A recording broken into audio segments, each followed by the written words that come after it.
Big Juice is sealed.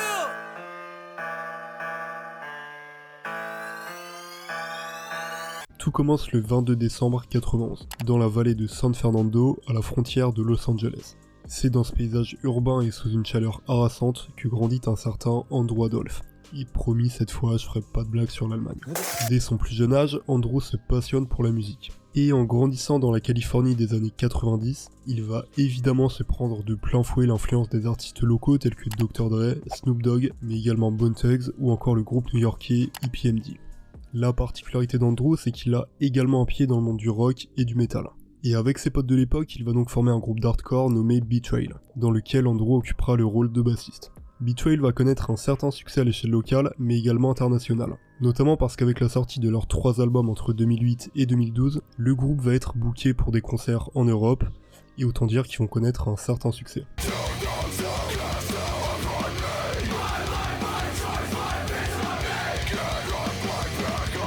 Le truc, c'est que comme dans la plupart des groupes, des conflits internes vont commencer à éclater, et une série d'événements relativement flous vont finir par causer la dissolution du groupe. Groupe qui va tout de même se reformer en 2015, sous l'appellation Runaway Kids, qui est d'ailleurs toujours actif, sauf qu'entre temps, notre bon vieux Andrew va en profiter pour quitter le navire. Et vous allez voir que cette décision, elle a été très judicieuse pour la suite de sa carrière. Bon, vous le savez probablement, et je l'ai répété maintes et maintes fois dans mes vidéos, mais Los Angeles, c'est l'une des grandes plaques tournantes de la scène underground. Et il s'avère que le monde est petit, étant donné que Cheikwell est pote avec Young Simi, qui est lui-même pote avec Don Krez, à savoir l'un des membres fondateurs des Buffet Boys dont j'ai déjà parlé allègrement dans mon documentaire sur Pouya. Et là pour le coup, si tu veux vraiment tout comprendre, je te recommande de checker le documentaire sur Pouya, dans lequel je détaille pas mal de trucs, qui sont d'ailleurs en rapport directement avec Cheikwell.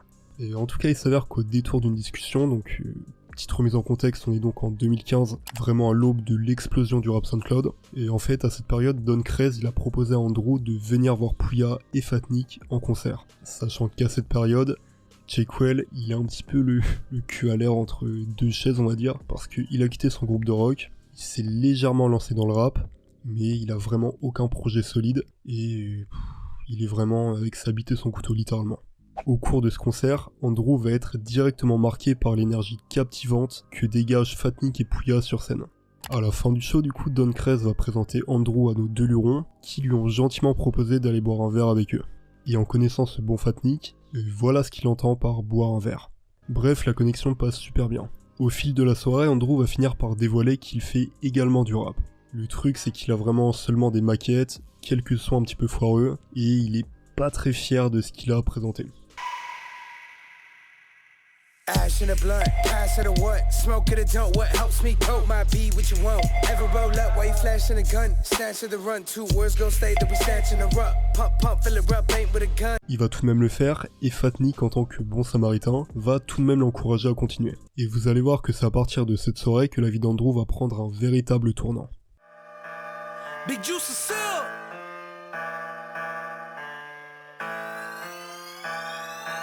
En 2015, Andrew adopte le nom de Cheikwell et sort un premier projet sobrement nommé Pray for Cheikwell.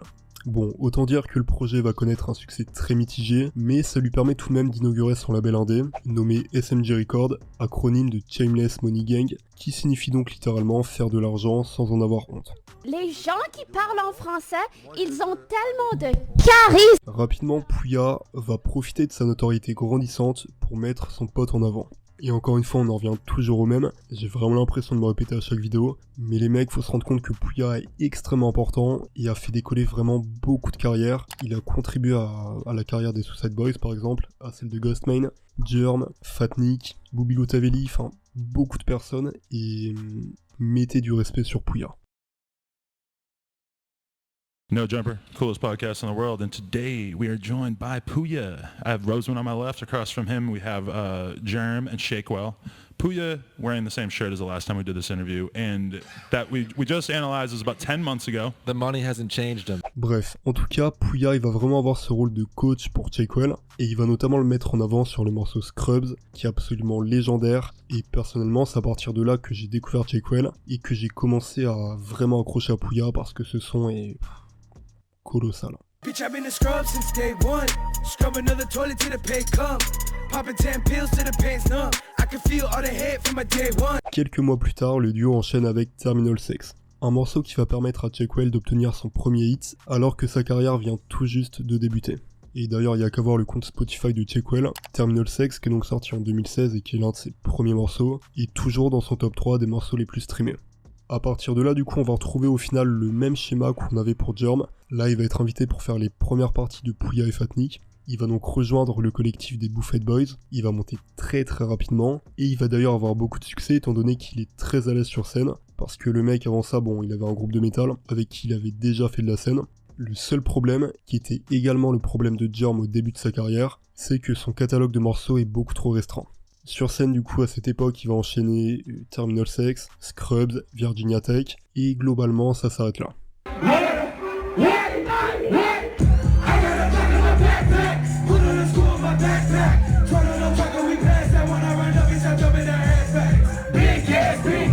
Cheikwell a besoin de sortir un projet consistant pour rassasier les fans. Big Juice is still.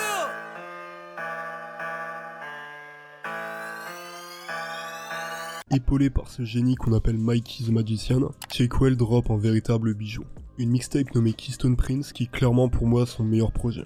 Premièrement, notez cette pochette absolument sublime, où on peut donc noter les influences métal, mais également ce côté un petit peu sketchbook medieval fantasy qui ferait bander absolument n'importe quel primate sur Terre. Des témoins l'ont vu, m'ont rapporté, des témoins oculaires m'ont dit qu'il est vraiment... il a une bite énorme quoi, tu vois. Il a vraiment une bite énorme. Keystone Prince, comme j'ai pu l'évoquer, c'est donc un projet quasiment entièrement produit par Mikey, qui arrive ici à nous offrir une ambiance céleste, tout en gardant une part de drama qui se marie à souhait avec le flow limpide de notre bon Cheikwell.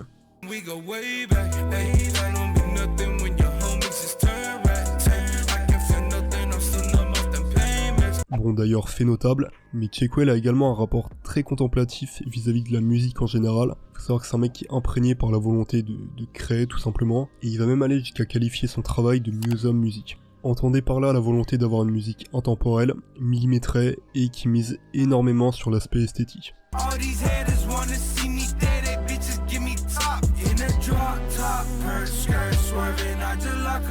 Cette mixtape de 8 tracks, elle comporte également son lot de bangers, comme l'excellent Calitech.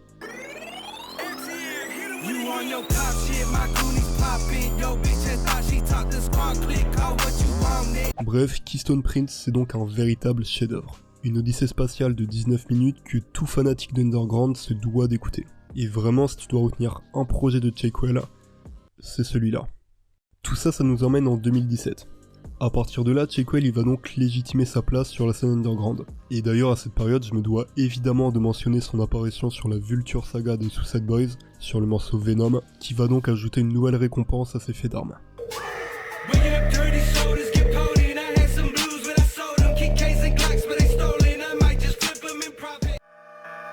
Big Juice is still.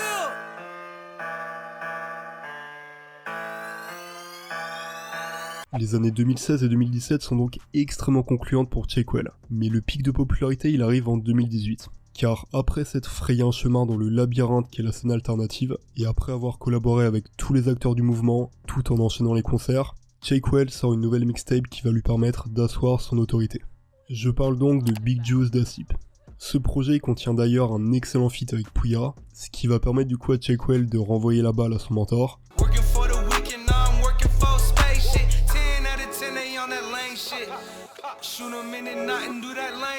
Et ce projet, j'ai envie de dire qu'il reste relativement terre à terre, et il va notamment permettre à Cheikwell d'aborder ses problèmes d'addiction, notamment dans le morceau Relapse.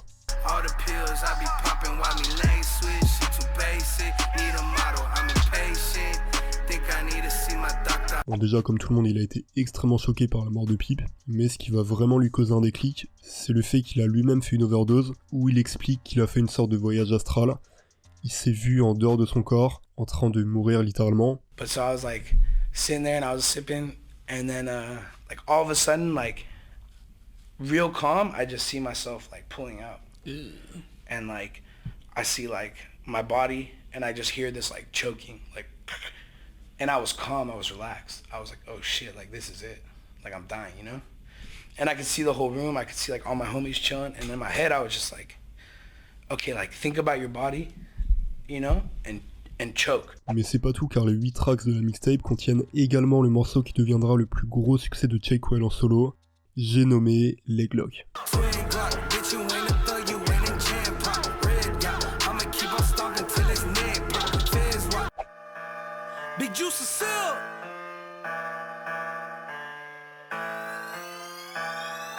Un élément caractéristique de Cheiquel, et au final caractéristique de tous les artistes membres des Buffett Boys, c'est le fait d'avoir une énorme créativité concernant les visuels qui accompagnent leur musique. En fait, il faut savoir qu'avant la musique, le premier amour de Cheiquel, c'était le cinéma.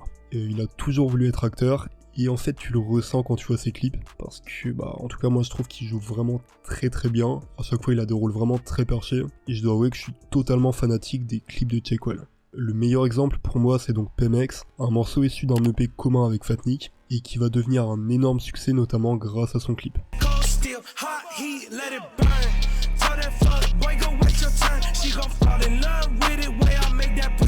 En tout cas ça fait maintenant 3 ans que Cheiquel est relativement silencieux. Et hormis quelques singles vraiment sympas comme Bad Habits produit par Yayo, Cheiquel va vraiment passer sous les radars.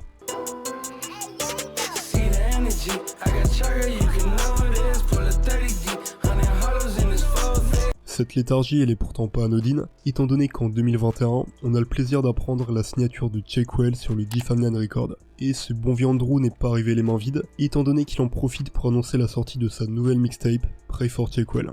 Là tu dois dire qu'il y a un problème parce que Pray for Cheiquel c'était justement le nom de sa toute première mixtape en 2015, donc rappelle-toi le projet qui avait un petit peu bidé. Bon là du coup petit détail, mais il a simplement remplacé le for par un 4, et il a pas encore communiqué à ce niveau là, mais je pense que c'est un petit peu une revanche et une sorte de barreau d'honneur. En tout cas ça fait quelques mois que Cheiquel nous a annoncé la sortie de cette nouvelle mixtape, et pour le moment on a donc eu accès à 2 singles, à savoir Biscuit et Five Way, et son clip encore une fois complètement lunaire.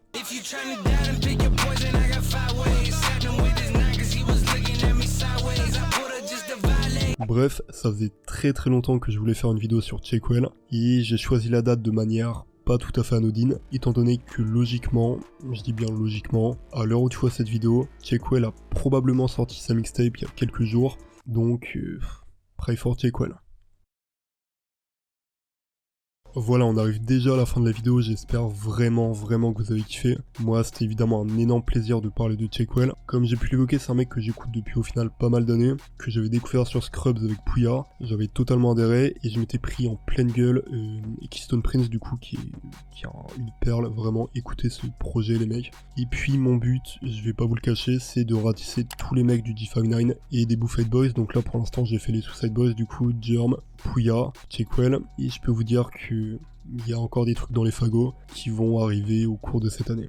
En tout cas voilà, comme d'habitude, proposez-moi des artistes pour les prochains épisodes. Dites-moi dans les commentaires quel est votre projet préféré de Cheiquel. Qu'est-ce que vous avez pensé du coup de Pray for Cheiquel? De mon côté, je pense que je reviendrai dans les commentaires pour vous mettre un petit avis de ce que j'ai pensé du projet. J'ai lancé la Spartak Playlist, c'est donc une playlist en gros que je mets à jour toutes les semaines. Et voilà, je t'invite à aller y jeter un œil.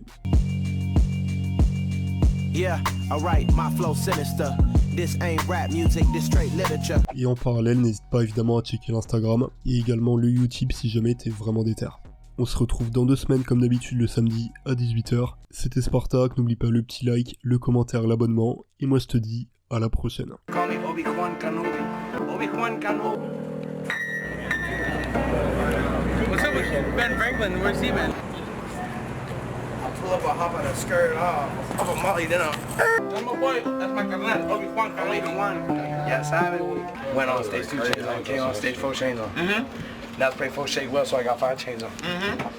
Cartier little bracelets, and I got this ring on. But guess what? That's a awfully hot coffee pot.